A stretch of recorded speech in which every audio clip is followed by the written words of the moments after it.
Right guys, welcome back to the channel and to the next installment of the Rising of the Cult. And as you can see, I finally finished the neophyte cavalcade formation. I went for this one first as I prefer this out of the two core choices that are in the book. So I just wanted to show you the models, talk about the paint scheme and the rules for each model. So the paint scheme, first of all, I've gone for a very dark blue and dark green, and this is to blend in with my Tyranids if I ever run them as allies. I've decided to do one unit as sort of the Cadians and then one unit with the actual neophytes. I've kitted them out all a little bit differently to each other almost. Basically just a multitask really. So we've also got the chimeras. The chimeras, when I got them, the backs were missing. I think Will had tried to convert them into, I want to say, salamanders. So basically I've kind of filled in the back plates with, there's a tarpaulin on there, and I've put Tyranid heads on the top. And that's actually the back of one of the rock grinders. We've then got the sentinel. Sorry about the weapon not being there. As you can see, there is a magnet. And I will be magnetising all the weapons. I'm currently painting those. And then of course we've got the Lehman Rust, and I believe this is actually the older shape one as well. So yeah, this is the formation. I'm not sure how many points it is, actually I haven't even looked at it. But I haven't upgraded the squads to have squad leaders with them. And I haven't put the icon on because I feel like the unit's a bit of a squishy unit. Paying 10 points for the icon, paying 10 points and then points for weapons for the leaders. I just don't think it's worth it. At the end of the day, the neophytes are weapon ballistic skill 3, toughness 3, and so forth. So they're not great, but they're okay. Just before we move on and talk about the full rules for them though, the bases themselves are actually supplied by Terry from Daemonscape. And these are Terry's alien bases. You can see there's tentacles on there, there's some eggs, some sort of flora and leaves on there. And of course the big base that the Sentinel is on there as well. Some of the bases are absolutely phenomenal from Terry. If you've seen me in Mechanicum Army or my Khorne Demonkin, you know about the bases that they are on. They are supplied by Terry. Other bases coming that I have some of are rune bases which are on the Death Watch, and of course we have some of the paved ones for Lucy's High Elves as well. On to the rules for the formation and the models though. Like I said, the guys aren't exactly great, they're not tough, but for 5 points a model, are you really going to complain? No, they're not shabby at all. So what I've done is I've kitted one of them out with shotguns. Shotguns are only range 12, but they're assault 2, whereas auto guns are range 24 rapid fire. So I'll explain when you see the rules for the formation why I've kitted one out with shotguns, but basically I wanted a little bit of variety. Now in each unit, 2 models can take special weapons, so I've gone for grenade launchers. I do like the idea of webbers and flamers, but I just fancied the grenade launchers because at least the strength 6, the dishing out just that little bit more firepower, especially when they arrive in the chimeras, and we'll talk about that in a second. I've actually used one of the seismic cannons, and because I only actually bought one neophyte box, I converted this guy. That's actually an IRAD cleanser from 30k Mechanicum Vorax. So yeah, stuck that on upside down, and it looks a little bit like a seismic cannon. So yeah, the neophytes aren't too bad. They do have Cult Ambush and Return to the Shadows, which obviously allows them to re-infiltrate and redeploy back on the board. That's not the main reason that I've took this formation though. Looking at the chimeras I actually absolutely love. Ali loves them when he plays guard, not Genestealer Cult of course. For 65 points, armor 12 on the front is brilliant, and the firepower that they can put out is fantastic. You've got a heavy bolter and a multi-las, and then in the back you would normally have, mine aren't modelled, but you've got 2 las gun arrays, 1 on each side, plus 2 guys can shoot out the top. That's amazing. That is fantastic.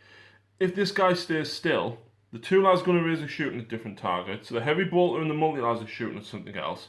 And then pop the two grenade launchers or the seismic cannon out the top. That is some hefty firepower to stick 10 guys in a box. That's fantastic. They're brilliant.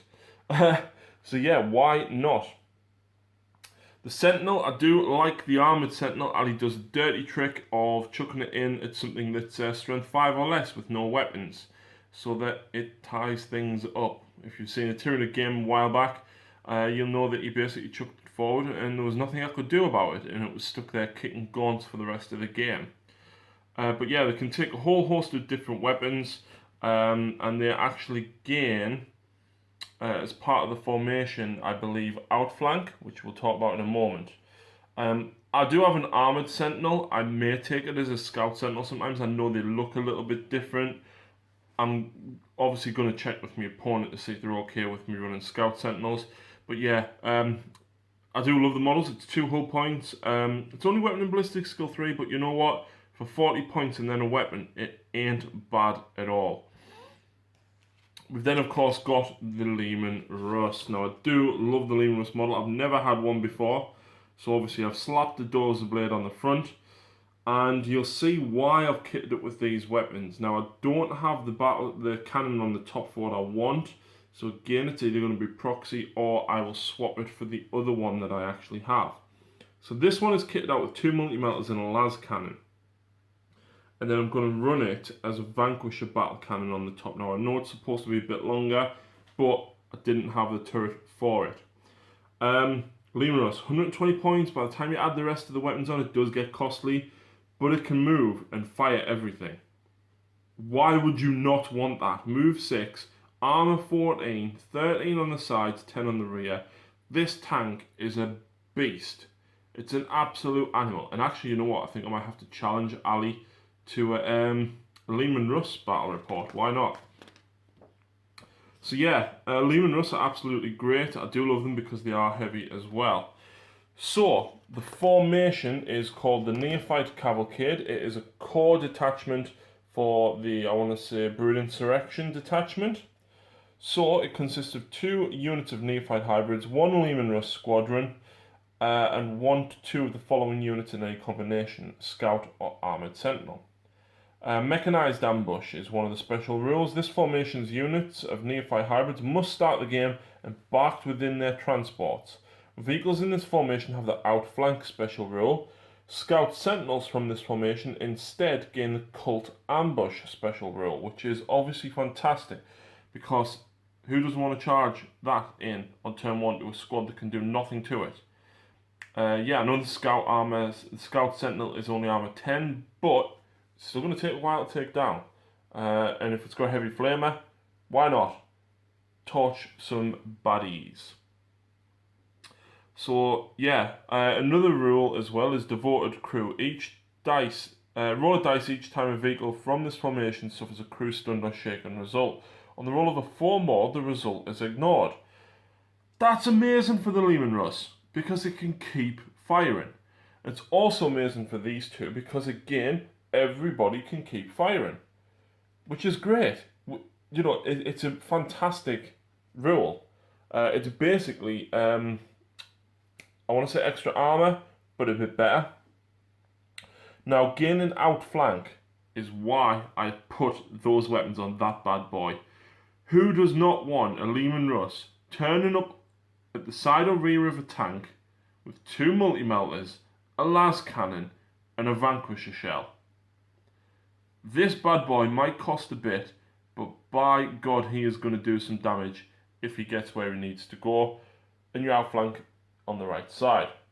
Same goes for the 2 Chimera. Stick them on the 2 flanks, or one of the 2 flanks. Even if you move 6 and disembark, right, these guys are still going to be able to shoot. Range 12 on the shotguns, 2 shot. You're going to move 6, disembark 6, and still shoot 12. That's great. Excuse me. Even if your opponent goes first, or if you sort of move up the 6, you know, the range on them, the fact they can outflank, then disembark, the sheer firepower between the 2 units, combined with the Sentinel, and the Lehman Russ, you can get off some great combos, I really feel. So move the Lehman Russ on the same side, if you can, of course, as the Chimeras. Disembark these guys, or hell, even leave them in. But basically pop a transport with the Lehman Russ, and then have one or both of these units pour into whatever comes out of it. That's brilliant, and I don't even think this formation is that costly. So yeah, I'm really, really excited to get these on the table and start playing them. Obviously, if you put everything in our flank, it's a bit dangerous. You need something else on the table to prevent turn 1 tabling. But yeah, I'm really, really looking forward to playing these. If you've run this formation, please let me know how you've played it. I'm interested to see what people's thoughts are on it. Do you prefer this one to the other one, whose name I can't remember? I want to say Brood Cycle.